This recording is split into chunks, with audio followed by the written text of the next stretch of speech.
Hi అండి. ఇప్పుడంటే హాలిడేస్కి పెద్ద పెద్ద సిటీస్కి ఊటీ, సిమ్లా, మనాలి మరియు గోవా లాంటి ప్రాంతాలకు వెళ్తున్నాం. కానీ మన 90s కిడ్స్కి మాత్రం హాలిడేస్ అంటే కేవలం మన అమ్మమ్మల తాతయ్యలు ఊరే. వాళ్ళతో గడపడం అదొక అపరూపమైన అనుభూతి. అదే తాతయ్యతో కలిసి అక్కడ పొలాలను చుట్టేయడం అంటే ఆ సంతోషాన్ని ఇంకా వర్ణించలేం. అలా వాళ్ళతో పొలం వైపు వెళ్ళినప్పుడు కొద్ది దూరం వెళ్ళగానే మనం అలసిపోయి చెట్టు నీడని చూసుకుంటాం. అప్పుడు మన తాతయ్య మరియు అమ్మమ్మలు, ఏంటండి మీరు, అదే మా రోజులలో అయితే అని మొదలు పెడతారు. మీరందరూ ఈ డైలాగ్స్ వినే ఉంటారు. అప్పుడు మనందరిది ఒకే ప్రశ్న, మీరేం తినేవాళ్ళు తాతయ్య, ఈ వయసులో కూడా ఇంత స్ట్రాంగ్గా ఉన్నారని అడిగేవాళ్ళం. అవునండి, మన దేశంలో 1966 హరిత విప్లవానికి ముందు అత్యధికంగా చిరుధాన్యాలనే ఆహారంగా తీసుకునేవాళ్ళు. వాటిలో ఉండే ప్రోటీన్స్, ఫైబర్, కాల్షియం మరియు బి విటమిన్ల వలన వాళ్ళంత ఆరోగ్యంగా ఉన్నారు. కొలెస్ట్రాల్ సంబంధం ఉన్నవి చాలా తక్కువగా ఉండేవి.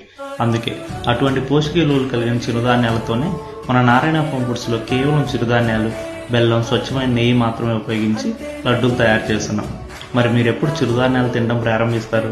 అవునండి, మీరు ఎప్పుడైనా జొన్న సంగట్లో చిక్కటి మజ్జిగ కలుపుకొని తిన్నారా? తింటే కామెంట్ చేయండి. ఉంటానండి.